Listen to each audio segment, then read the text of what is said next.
It's that time again. The annual conference of the American Society of Ag Consultants, otherwise known as ASAC, is going to be held in Fort Myers, Florida, this November 4th and 5th.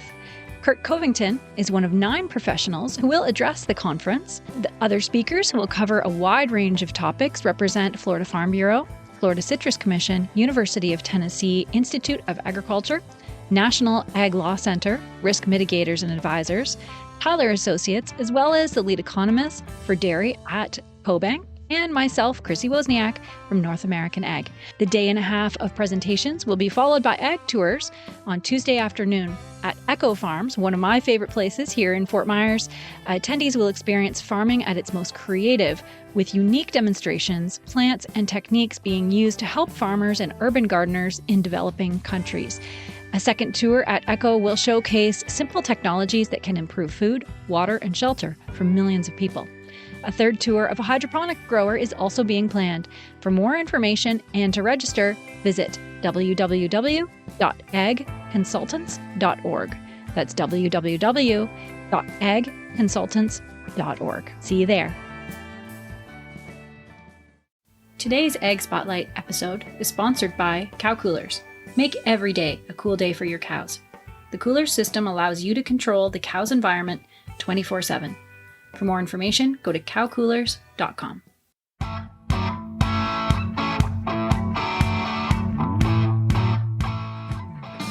Hi, and welcome to North American Ag Spotlight.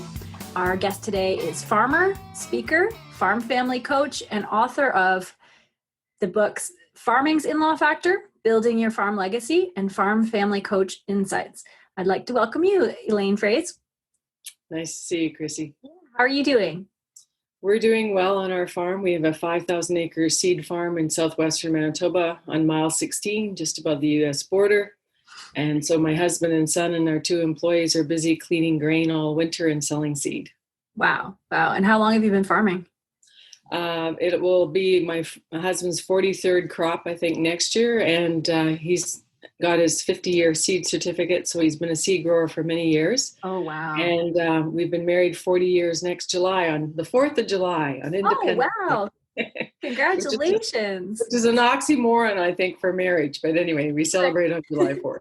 Oh, that's great. Congratulations. So you're a passionate advocate for agriculture and also the families who farm all over North America. So tell me about how you developed the desire that you have today to serve the industry. Well, I started speaking when I was 9 years old in 4-H, and I've always been a farm kid. And then I became a home economist and worked, and I was drawn and called to Boys of Aid with Manitoba Agriculture. And so then I had 2 children, and we just, by the way things worked out, in 1993, I was called on a per diem basis to come into farm families with my flip chart. And that time I didn't have my famous Beanie Baby bull, but my wiring, Chrissy, is for communication and empathy and lifelong learning. And I just really had this desire and passion to see farm families get unstuck, especially with their communication and conflict resolution around how they were passing the farm on to the next generation.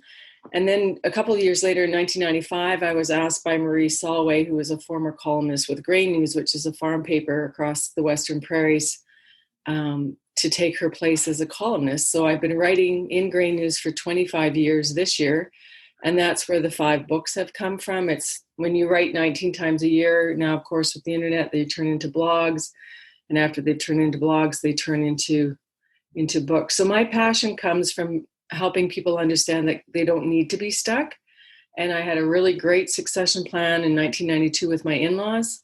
And in 1998, 6 weeks after my family's succession meeting with their accountant, my mother died unexpectedly. Oh, wow. So I've had a lot of family bumps along the road that have taught me that someday is not a day on my calendar. And I really want families listening to this message with us today to take this time during the great pause, as I call it, to really, get their affairs in order, because you never know. And I don't come from a fear base. I come from a motivation of how great would it feel to have everybody in your family know what everybody wants, and to create certainty of expectations and clarity of agreements, and then a really good commitment to action. So that's what I'm about as a coach. And I say counseling is about recovery, but coaching is about going forward to what you want your rock and roll farm to look like. And our farm has won awards a couple of times, but it's not about those rewards and awards. It's about the day-to-day culture.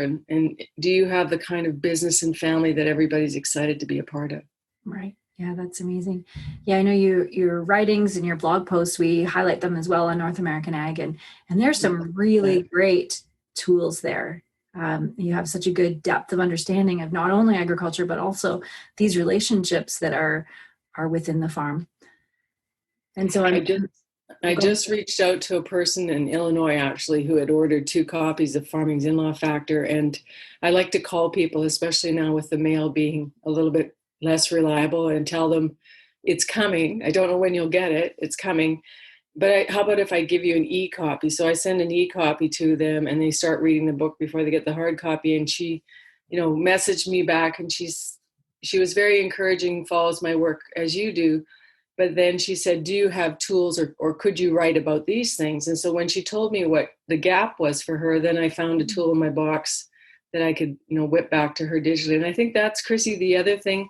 There's no more excuse anymore, because meeting with your lawyer, your accountant, any business professional, your coach, your financial planner, even you doing, the life you used to have doing trade shows, the way we sell and connect and the way we help each other comes through this modality of the internet. And we have time. People will have time this winter to sit down, but if they're afraid to do it by themselves, they just need to reach out and get a facilitator. I've done family meetings with 7 brothers in Kentucky. One guy actually came to me on his phone through the front seat of his pickup truck. So, and lawyers will do digital signing with you now. So there's really no reason to not get your affairs in order. For sure.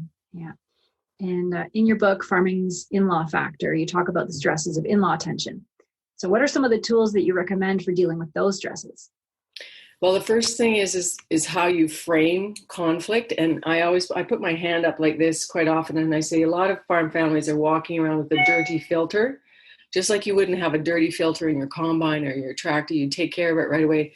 What I'm encouraging the mindset shift is to get rid of this filter that, there's too much drama on this farm and we have to avoid each other. I go, no, you need to stop the conflict avoidance dance. And that's actually the name of one of my blogs. So I want to encourage with in-law tension is that you start fresh and you approach the situation as, what am I responsible for? What do I need to change? And I'm curious, Chrissy, how are you thinking? And what are you feeling? And what's working for you? So if you were my daughter-in-law, one of my first questions I would ask you is, Chrissy, what would you like me to do differently? And take responsibility for my behavior, because I can't change you. I can only change me. And we wrote Farming's In-Law Factor. I wrote it with a woman who has her PhD in conflict resolution, who is my friend and neighbor. We spent most of 2014 together on Tuesdays writing the book. And whenever we interviewed women who were in conflict, they just felt like they had no voice. And so the other thing is you have to take charge. You have to grab the bull literally by the horns and decide that you no longer want to sit in this pain of not knowing and what William Bridges calls the neutral zone. So I really encourage your listeners to think about, what are they responsible for? What can they change? And how can they make approach and share their intention? So in conflict resolution, we have this thing called intent, action, effect. And right now, I can't read your mind until you talk to me and tell me what's on your mind, and vice versa. And so we need to come to a safe, respectful place of where we can share what's working, what's connected, and what's disconnected. And right now, with the tension and emotion around social distancing, physical distancing, not spreading things, and we're hunkered down again right now in Manitoba till December 12th. There's a lot of tension just based around what people are assuming in their head. And so you have to check things, say, Chrissy, are you okay? Things don't seem really good. And you can say, yeah, Elaine, I had a horrible sleep last night, or I'm really worried about X, Y, and Z. And it's just important to remember that you want to create solutions and attack the issue, but not attack the other person. Right. And I have great access to a conflict dynamic profile. Any of you listening to this who want to get better at your own conflict online, it's a $55 tool developed by Eckerd College in St. Petersburg, Florida. And I know that my hot buttons, Chrissy, are people who won't talk to me. Right. Yeah. Funny about that, hey, being a coach. Oh, people won't talk to me. And the other hot button I have would be people who are unreliable, who promise me things and then don't follow through and show up for what they've promised. So I would just encourage yourself, right? Right. And to know what triggers you, right? Mm-hmm. And again, the physicality part about not getting good rest. So many people are in tough spots of loss and financial strain right now, and they're borrowing worry for the future. And just really encourage people to just take one day at a time and Mm-hmm. take care of your physical, emotional, and mental self, all those pieces. Yeah. Yeah, that's really good advice. And in building your farm legacy, you address the fact that farm families are consciously building something bigger than themselves, but it's so easy to get stuck in the everyday and lose sight of all their goals. So how do you think farm families can overcome that? Probably 2 words: pay attention. Mm-hmm. And I was just on a call yesterday where people were, I quite often have families who reach out to me, say in June, and this just happened this week. They reached out to me in June. It's now November. Mm-hmm. And what happened in all this time was more trauma in terms of angst around combine accidents and people aging and not letting go. And so the farmers are really good at producing with their livestock and with their crops and the technical, and that's all really, really strong. But I have a neighbor just a few miles away. We just did a video called Growing Through Adversity, and he talks about having a growth mindset, not a fixed one. So don't be fixed on the details of what's happening on your farm, just the production side. Take care of the people side and your own internal well-being. And what is it you truly want? So pay attention, and also have those meetings, Chrissy, like just find a stuffy, find a flip chart or get Post-it notes, those giant ones from Staples. You can slap them up on your kitchen wall and get your Mr. Sketch markers out and start talking to each other about what do you want for the future of this family and what do you want for the future of this farm. And you pass the bull around. The talking stick means that the person holding the bull gets to share what they're thinking, feeling, needing, and wanting. Right. And then when that meeting's over, you just take up your phone and take a picture of all those different pieces of paper. And then you've got to start. You're starting to track what makes people alive, what they're passionate about. We're in the middle of building a brand new seed plant because our 40 plus one is really worn out and not repairable anymore. Mm-hmm. And yes, it's an investment, but it's exciting to see energy putting into something that's going to be a real good return on investment and also a good return on energy. For sure. And the other thing I would suggest is don't make assumptions about what other people are thinking, feeling, needing, and wanting. Really discover what that is. For sure. Yeah, that's a really good point. So if you could give the older generation that are exiting their farms just one piece of advice, what would that be? You are valued and you have a role.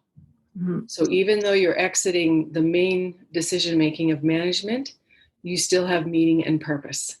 And so find out what that is and validate the work of others around you. And remember that you have a role as a wise elder and a mentor. And you also get to create and preserve the legacy of the richness of relationship in your family. So be a leader, right, even though your roles are shifting. Mm-hmm. Continue to be a leader. Yeah. And being clear is kind, as Brené Brown would say. So yes. Be clear about what you want and why you want what you want. Yeah. And then for the next generation, what do you think of farmers? What do you think is the greatest challenge right now? I think the greatest challenge with Generation 2 or young farmers is how they can nail down their future, Chrissy, how they can create certainty of equity, right, and how they can have the flexibility to do the farm or operate the business or manage the livestock the way they see. Mm-hmm. And it might be different than Gen 1. And so I always like to say different is not wrong. It's just different. And very often when I sit down with young farmers, I say, show me your business plan. Even if it's a 1-page sheet, show me what are you excited about doing and how would you run this business? Mm-hmm. And then get the courage to have those tough conversations about compensation, about collaborative decision-making, about timelines for when management is going to shift and when pieces of ownership are going to transfer.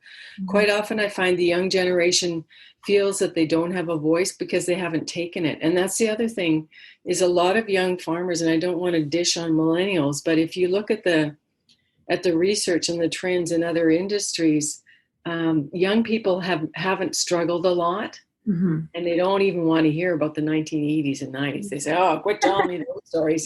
That was then and this is now. Well, I think the Great Pause has given them a different kind of trial to go through.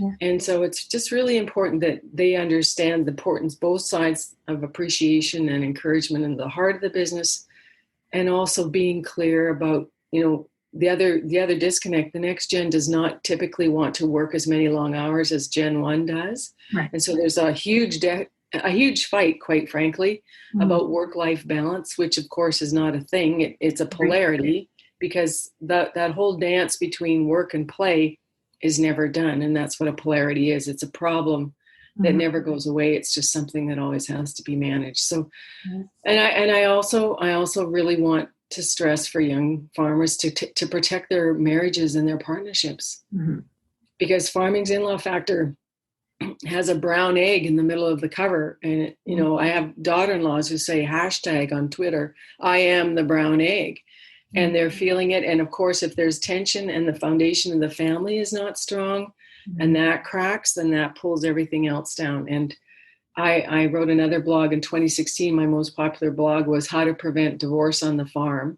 Right. And you Google that one and it'll come up. And I had 14 things that you need to pay attention to. And people say, well, it can't be that easy. And I say, well, it's really up here.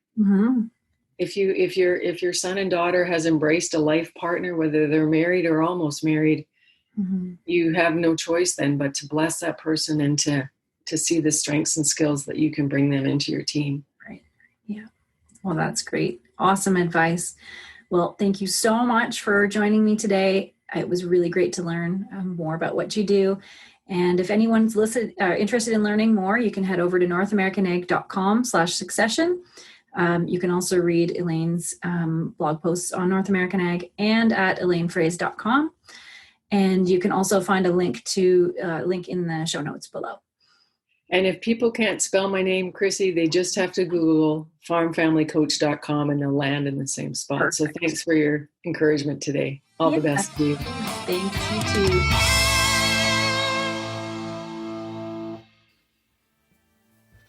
The way we conduct business in agriculture has endured a drastic change.